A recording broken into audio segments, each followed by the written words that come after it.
So I'm Joost, I'm a designer at Uber, based in Amsterdam, and today I want to talk a bit about what role constraints have on the design process, and also like how do you make the right trade-offs as a result of that. But first I want to talk a little bit what I learned this weekend. So I actually been in London this weekend, and what does a designer do when they're in London? They go to the design museum, and I saw two stools displayed. One of them is from Alto designer, and the other one is from IKEA. And the Alto design is like very iconic and famous. Uses a very special production technique to produce it. The IKEA one is well, somewhat inspired, I think, with Alto. It looks very similar. But then I looked online, like what they would cost, and I found out that the Alto version was £204, whether the IKEA version is only £9. So that's quite a significant change. And you can think of like the design of IKEA as not that original, but if you actually think about the design of IKEA within the constraints of their product, like shipping it for only £9, they have to deal with a lot of factors. Like for instance, the materials need to be like not too expensive. When it's only £9, a lot of people will buy them. So you need to think about will there be enough supply of materials? How can you ship it actually in a cheap way, like the transportation? That's quite challenging to think about. Like how can you make it in a way that you assemble it later by the user in an easy way? So yeah, that's quite a lot of challenges you need to think about. And when you think about it, actually the design of IKEA has shows a lot of innovation and creativity by itself, not by just having a creative design, but more by working with all these constraints to actually ship something for that price. So there's a quote by Charles Eames: "Design depends largely on constraints. Here's one of the few effective keys to the design problem: the ability of the designer to recognize as many of the constraints as possible." So constraints are quite important in design. Maybe some people can say like designing is actually working with constraints. But what kind of constraints are we talking about? That depends obviously a lot per project and the company you're working in. I can tell a little bit about our context at Uber. Take a sip of water. Going too fast. So the thing with Uber is that we don't really think ourselves as like designing an app. We think of it as designing an experience. When you think of it like using Uber, how much of the experience will be determined by like using the app? Is it a beautiful app? Is there like a nice flow? Or how much is determined by the entire experience? Like what did you pay for the trip? Did you arrive on time? Did you have a nice driver? So actually a lot of factors outside of the app play a more important role than the app itself. And so at Uber we really deal with like realities that are kind of special, and I wanna highlight some of those realities. So for instance, like toll roads, we need to see if there's like a toll road on your trip, so we can actually charge you and not the driver. We don't want the driver to make those costs. And what we basically do is we put a geofence on like the first part of the toll road and at the end of the toll road. And if the driver has driven through the first geofence and the last geofence, we would know, okay, the trip has been over a toll road and we can charge you for this. That sounds nice in theory, but what happens in reality? So this is an example of a road in Mexico City where there are toll roads actually on top of the normal road. So how do you deal with that? Another example is payments. Uber is known for like easy payments. You don't pay with cash, you just step out of the car and you pay basically automatically. But how do you deal with realities in like Egypt or India where a lot of people are unbanked and don't have a credit card? Well, we let riders pay with cash there. But then new problems arise, such as what if the rider doesn't agree with the amount? What if the rider doesn't have enough money? What if the driver doesn't have enough change? So we need to think about that as well.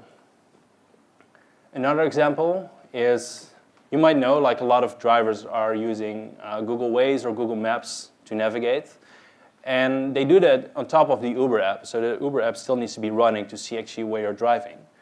But on some devices that cannot handle so much computing power, the Uber app crashes in the background when they're actually navigating. And what happens then, so this is actually a screenshot of a receipt that I had. It draws a straight line. So Uber thinks you've been driving from A to B in a straight line. Good for the rider because the fare is a lot cheaper, but not so good for the driver. So we also need to think about how to deal with those constraints. And last one is we show like an ETA in the Uber app when your driver will arrive. That's all nice, but let's take Jakarta for instance. What if you've been matched with a driver that happens to drive another way? In this case, you need to drive all the way around the roundabout, and with traffic conditions, this can easily add like 30 minutes to the ETA. So this has as a result that like riders are canceling the ride, for instance. So we need to think about that as well. So these are like kind of like the big constraints that Uber needs to deal with, and that's on top of the daily constraints every designer needs to deal with on a daily basis, like the timeline, there's limited resources, technical limitations, legal requirements, etc.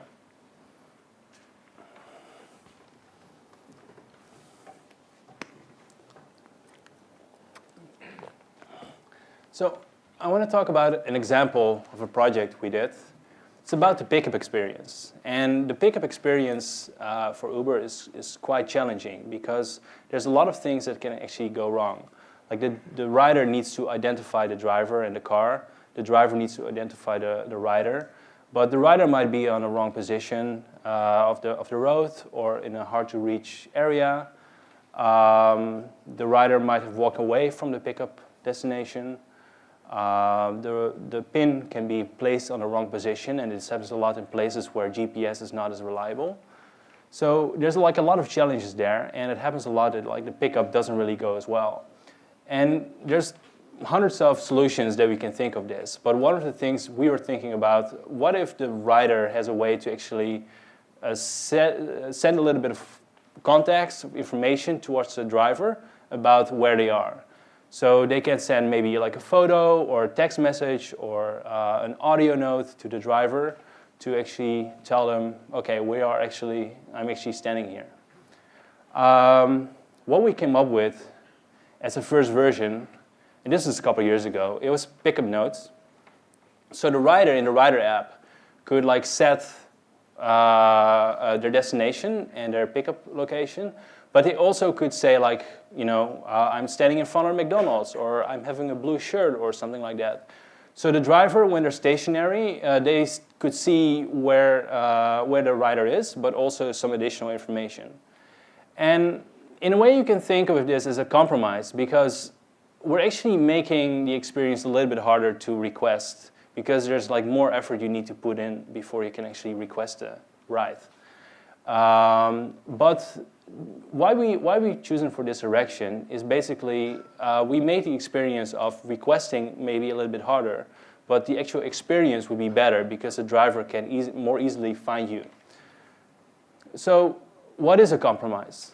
Compromise, like it sounds a little bit negative. Maybe a better word would be trade-off, but compromise sounds a little bit like if someone comes to you and said, well, we had to make a compromise, it sounds a little bit like it's not good. But actually it is good, because a compromise is basically a decision when you have different constraints that are conflicting with each other. You basically make a decision of what's important. And when you have like a feature, like a full-fledged feature that you want to ship, and you have a limited time, limited people, you need to make a decision on where do you want to compromise, where do you want to make it actually happen to ship. And these decisions happen throughout the entire design process. So where do you make those decisions is like all over the process. It's more about like what kind of compromises do you make, and that's actually quite hard to find out. I can say like it depends a lot on the project and all the context, what a good compromise is. But I can tell you some things that we learned, some conditions that you can put up that makes it easier to make the right compromise, because it's all about making the right compromise. So one of them is know the context.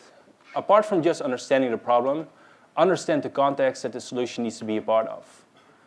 So for instance, at Uber, we don't just design behind our desk. We really travel towards places where our product is used. We talk with our riders. We talk with our drivers. And we also talk with the city teams and use our product there. And then we get a better understanding of like how the product actually works there. And it helps us later on with making the right decision. Also what's important is like talk with your engineers and team members about what are like technical limitations and how does like how does the system basically work. This helps you a lot with having a better understanding of the context. Later on, it will help you with making the right choices. 2, be aligned on a goal. Define the problem, priorities, and principles together with your team and stakeholders. So me as a designer, I always try to think with an engineer and think about the technical limitation. And good engineers actually try to think a lot about the user experience as well. And this helps a lot when you together have like the same goal and when you're aligned on that same goal.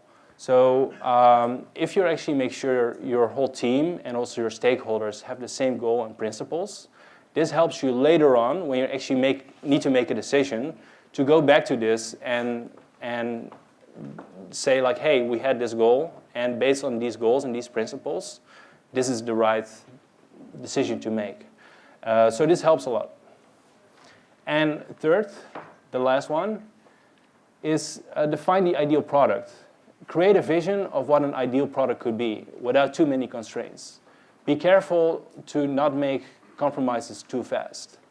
So there's a risk of, if you are aware of all the constraints that you have, that you actually narrow down all your options very limited. When you do that, you're basically not exploring like different solutions. So it really can help if you're in the beginning, even if you're aware of all the constraints that you have, just think of like, okay, what could the solution be without all these constraints? And then together you see, okay, this would be the vision, this would be like a good North Star that we can work towards if we wouldn't have those constraints. And later on, this could help you with looking back to this and seeing, okay, this could be a product that would work. Now we're now actually going to narrow it down to something that would work within those constraints. But I think the biggest thing is like, the question is not if you make any trade-offs, the question is which trade-offs you make. So I think the art of being a designer is actually knowing what trade-offs you need to make. So next time you'll see this tool, and you'll see a lot of them. These are from IKEA. Study it a little bit and see what kind of trade-offs that designer needed to make to actually come to this result. Thank you.